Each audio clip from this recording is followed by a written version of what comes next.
Hey guys, this is Introducing Emmy. We're back with another 100 Days of Making Comics, and this is the page I was working on last time. I think I was shading it, or like had just started shading, so I finished it, and I hope you can see it okay. I think it looked fine on your computer, because I have it like framed to just this page. But anyway, this is what the new page looks like, and this is what the one from 2009-ish looked like. So this will be the one that goes to print, and this will be in the memory box. So yeah, everything looks much better. Yeah. Okay. So there it was. That's the one I finished. I'm kind of glad I didn't record it because it took me like hours to finish it, and it would have been no fun to just have like used up like 20 episodes on one page. So that's no fun. Okay, so here's the next page. I've kind of already oh,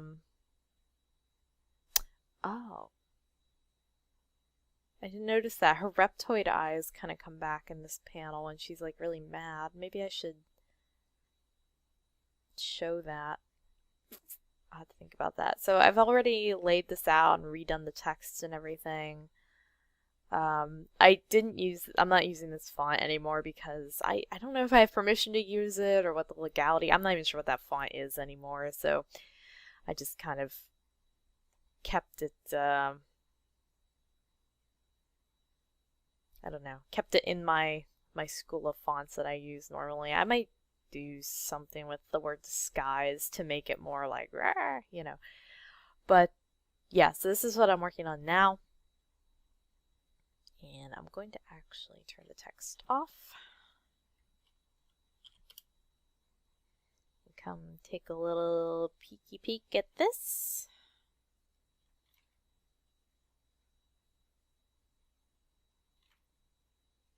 This was the last thing I worked on one night, and I was pretty tired. I can like while I'm working on this panel, I can kind of remember what I was watching. I was watching a really good show about a murder that happened in Pennsylvania at a church. It was really interesting.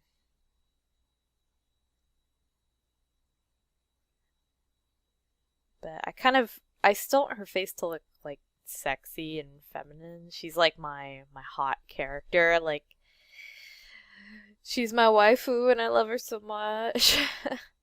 But I also don't like how her head is kind of like coming out of a void, and was that really 16 right there? I'm gonna mark that so I remember. Her head kind of comes out of this puffy jacket anyway, so it's like a little bit of a pain to try to make it look like her neck is, or her head isn't just like disappearing. I'm gonna try put a shadow.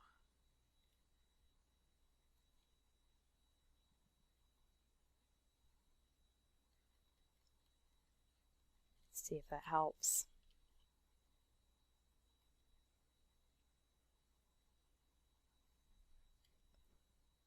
I just realized there's like a weird line right there. Yeah, I might not fix that, I don't care. I have to admit, I can be a real perfectionist, but I'm trying to break myself of that. I'm trying to get to a point where when I look at something, I'm like, okay, that's fine. This line is not going to be that noticeable in print. I need to not worry and fixate on it.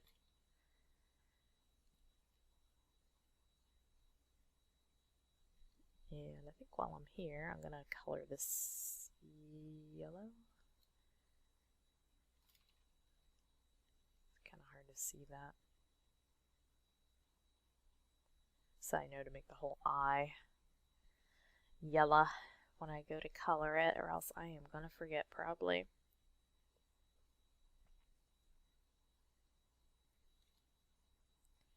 Yeah, that show I watch a lot of true crime shows when I work.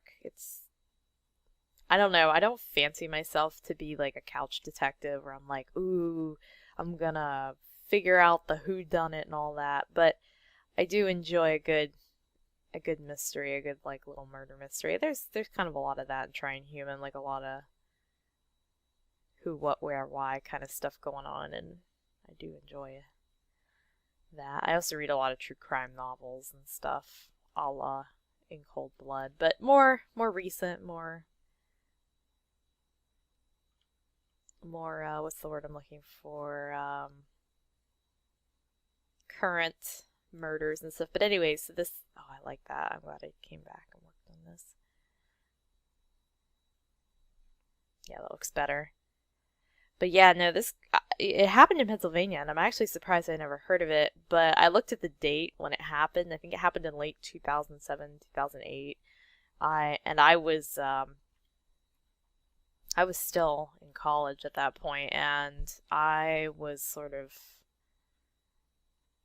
dead to the world at that point. For those of you who've been in college, you know how intense it can be. But anyway, so this crime happened in Pennsylvania, my home state, and a woman was murdered in church. And it was unusual because she was there at like an off time, that she wasn't, like, she was doing some function for the church that, real quick here, I'm just going to mention I'm going to be working on this panel over here of Quadski, so we're going to go over here. And I already kind of blocked it out a little bit, so. But anyway, so she was like, it was not like during church hours. I think it was like on a Saturday afternoon, and she was there like, I don't know, doing paperwork or something, getting something ready for some function. And she wasn't like a member, or she was a member of the congregation. She wasn't like a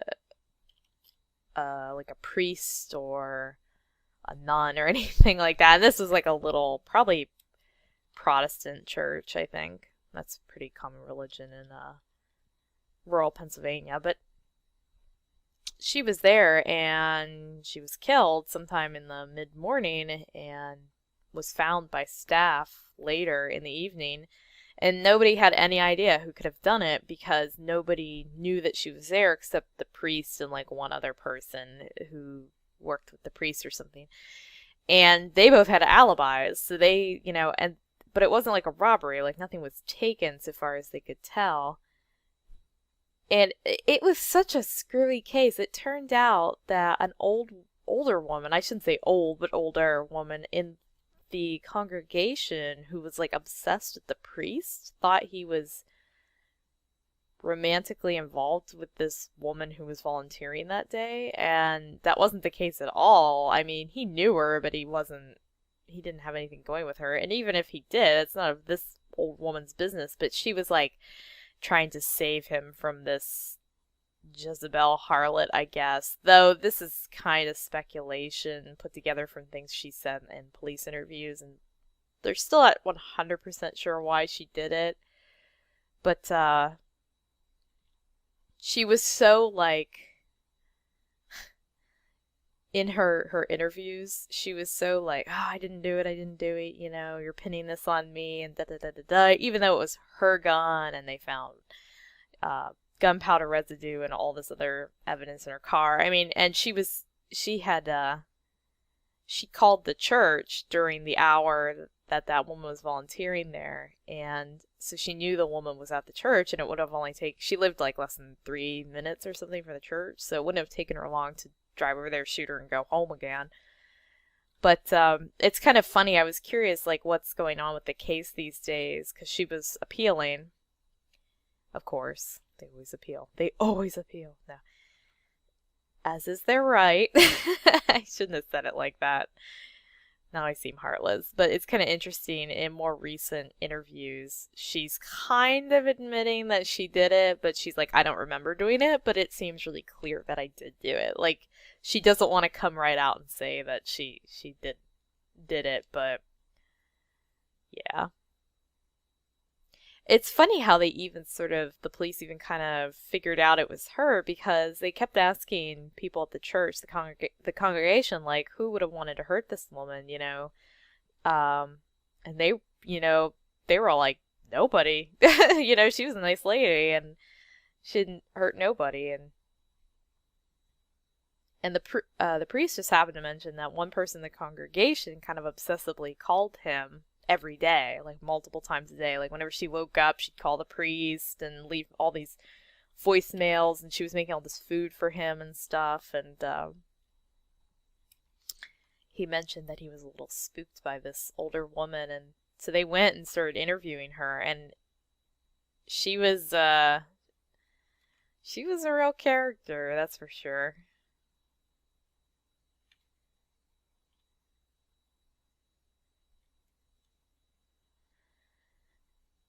Sorry, I didn't mean to kind of like go off on a tangent about that. I watch like a lot of true crime shows, so I'm always interested.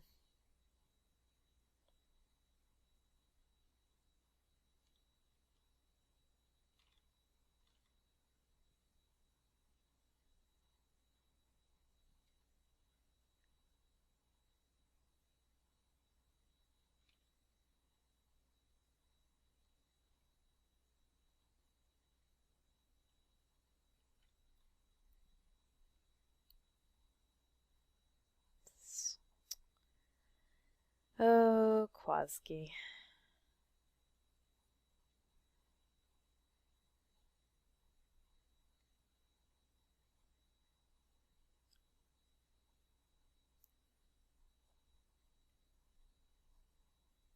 This character is supposed to be kind of skinny, but I have a habit of kind of bulking him up, and I don't mean to do that. Like, he's supposed to be kind of like this scrawny,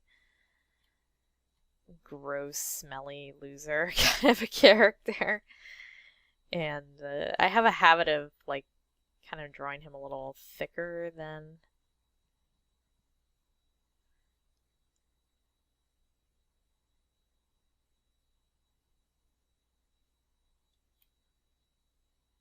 he should be.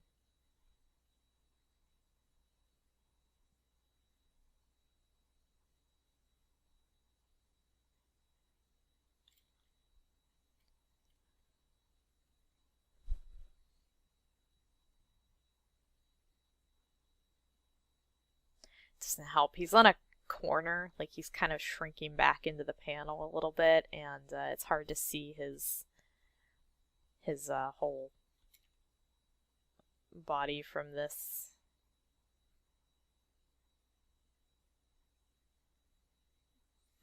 perspective.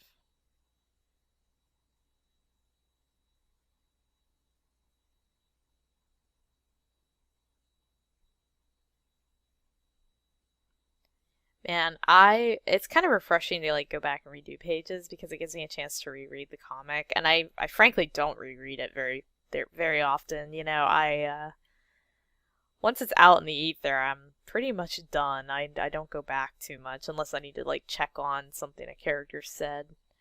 But let's give him like kind of doe eyes. But it's refreshing to sort of go back and reread some of these early scenes. There's a lot of information that kind of gets batted around between the characters that I had forgotten about. Like, I kind of just know what the characters know about each other and things like that. Like, there's not too much confusion on my part, but it is interesting to see how they, like, kind of duck around questions. And my writing's not so great in these earlier pages. Like, some of the phrasing is a little, like, you know. But, for the most part, it's okay.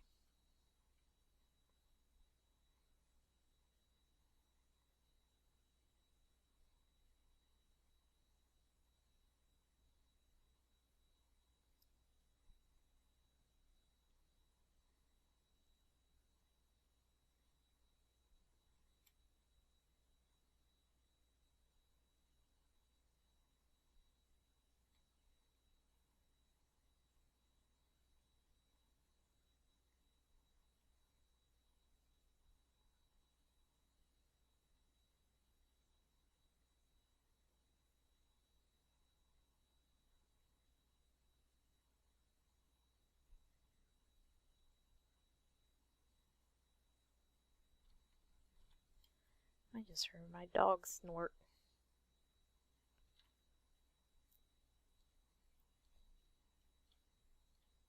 She's so sleepy.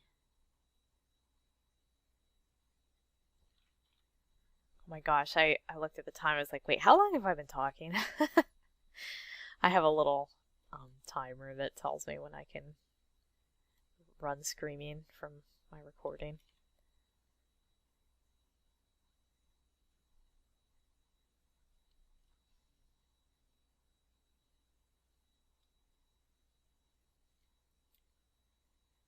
I'm not sure what this gesture is that he's doing here with his hand, but I'm not gonna change it. I'm gonna try to go with it since, for whatever reason, that was what I wanted.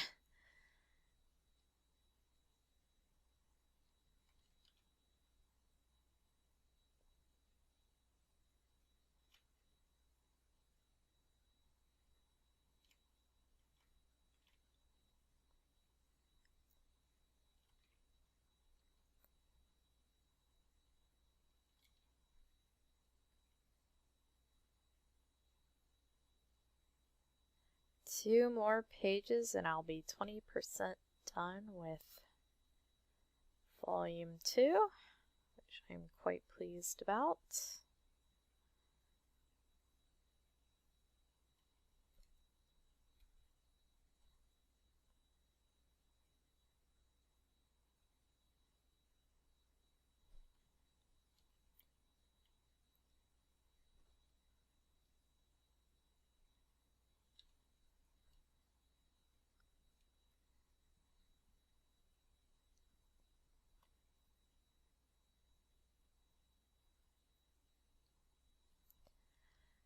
So I tend to do this a lot where I just keep refining the sketch, like blocking out things and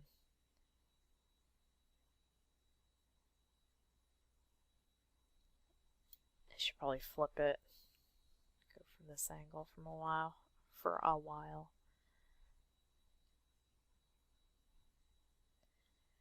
It's a little bit boring, I don't know. I mean, I have fun making the videos, but I always worry that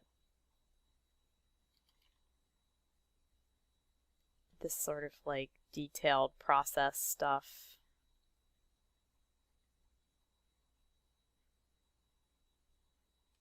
it kind of like weighs on people so far as not being as entertaining.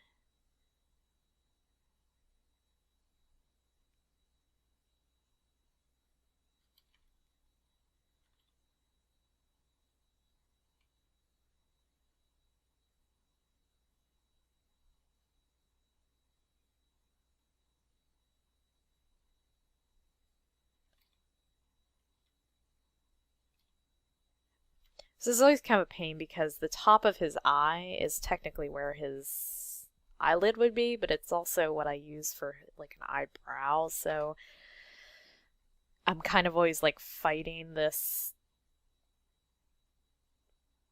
like where do I put the eyebrow ridge?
He looks like a sheep when I do that like little line there for my little like nose guideline.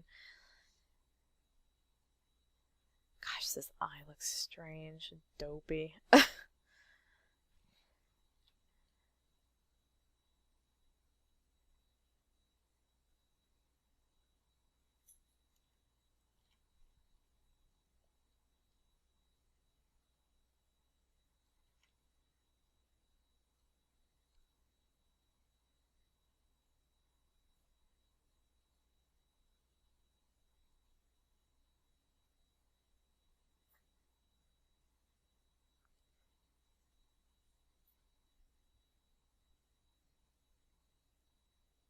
There is a big old triangle on by and it is messing me up.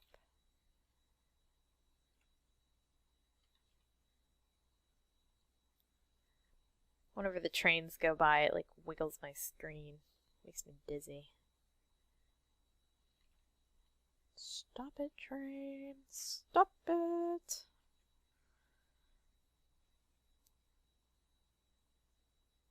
Oh my god, it's like shaking my coffee mug.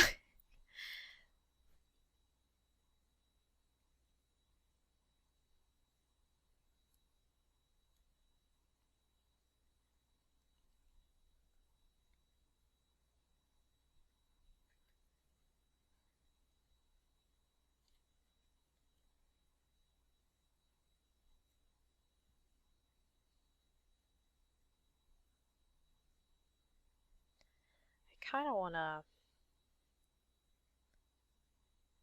like make his jaw like really goofy looking, like he's like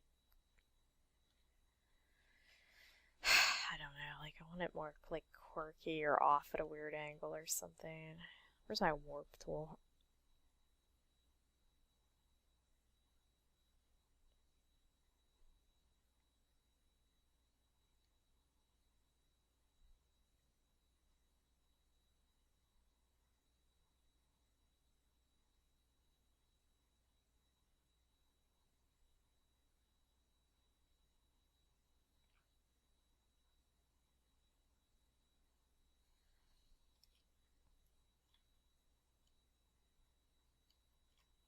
Maybe something like that.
There we go, that's a little better.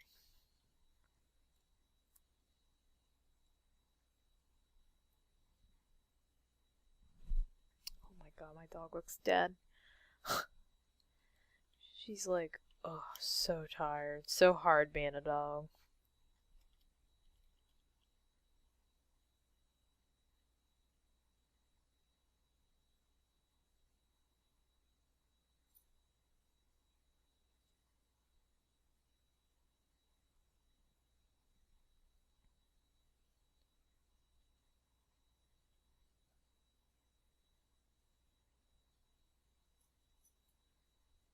So I think what I might do is like from now on, rather than trying to like do like an overlid unless he is like closing his eyes like that, I think what I'll always have them open like really wide-eyed, but use the top little, I don't know what you call these things, like eyebrow fins or frills or whatever, to I'll use the topmost one to indicate his eyebrow expression and then scrap the lidded idea, because every time I try to draw him lidded, it just sort of implodes.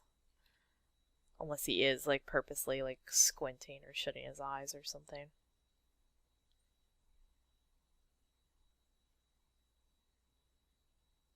He's such a baby. He's my comic relief character, and he almost wasn't in the comic. Well, he was in the comic, but he didn't have any speaking lines, and he wasn't friends with Hugh. I wonder if there's like any Quadzki haters out there who would be like, yes, 1010 would read again if he wasn't in it. Well, in it in the way he is now. He's kind of a sexist, horrible, maybe even slightly homophobic character. I get a lot of guff about him. He's like my bro character, I guess. I don't know, is it insulting to men? Bro.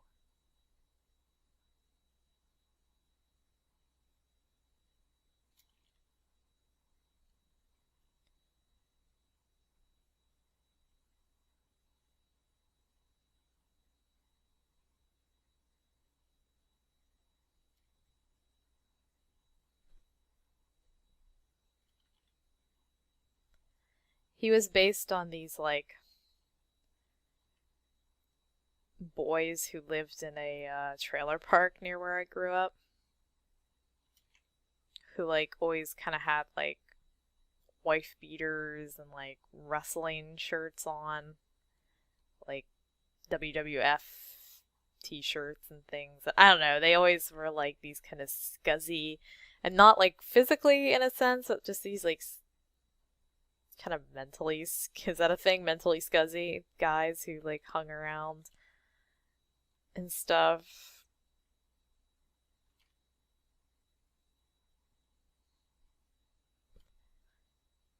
He's got, like, a little bit of that in him.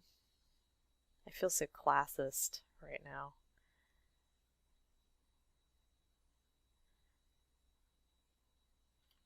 I'm not implying that people who live in trailer parks are mentally scuzzy. Just these guys in particular.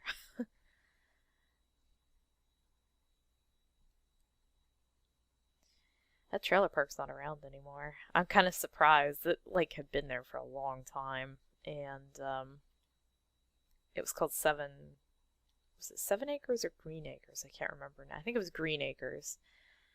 But a lot of people lived there, and it wasn't owned by a company. It was owned by a private individual who, like, leased his, like, he had fixtures installed so that people could put their trailers there, but he leased the property out, so it wasn't like a company that was going to be there for a million years. And one day, I can't remember exactly what happened, but somebody offered him money for the land, and he just was like, yeah, sure. And he sold it, and everybody had to leave, like, now.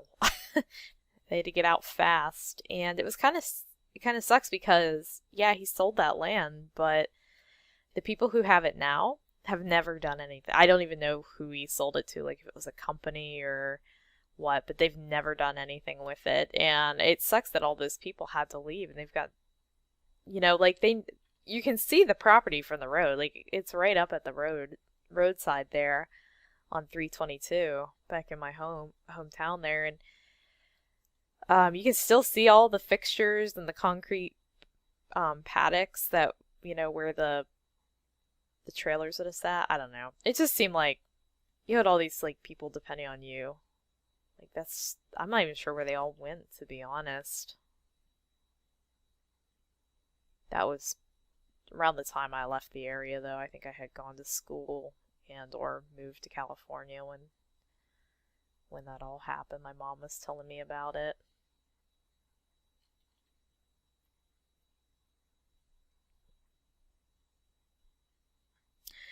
Let's not have this hand over top of that one. Let's kind of have him, like, first of all, I can't remember where the bottom of the panel is.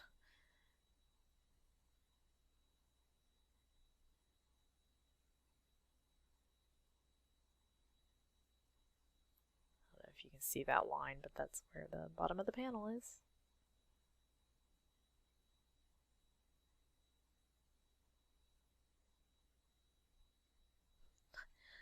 Looks kind of wild when you turn everything off.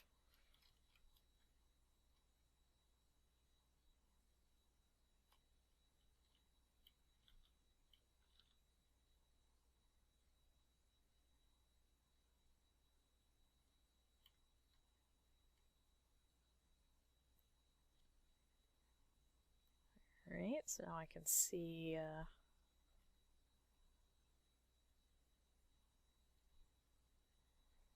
what's going on here. And I think I'm actually going to bend this up so I can get the hand in the panel a little better.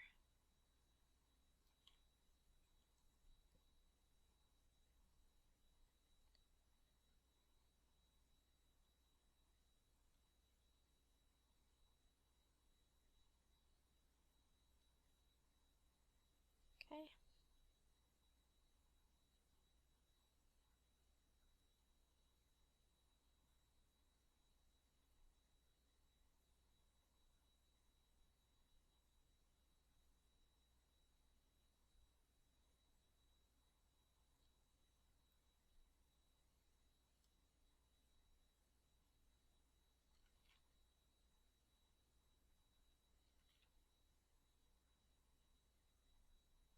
Oh, I've gone way over my time, haven't I? Alrighty, well, I am going to, well, I don't know what I'm going to do. I'm going to end this video for one thing, and then I don't know if I'm going to keep working on this or what. Alrighty, well, next time you'll either see more of the sketching or I'll be inking or something, but I'll probably still be working on this page, which is page 155 from chapter 5. Alright, I will see you guys next time. Bye!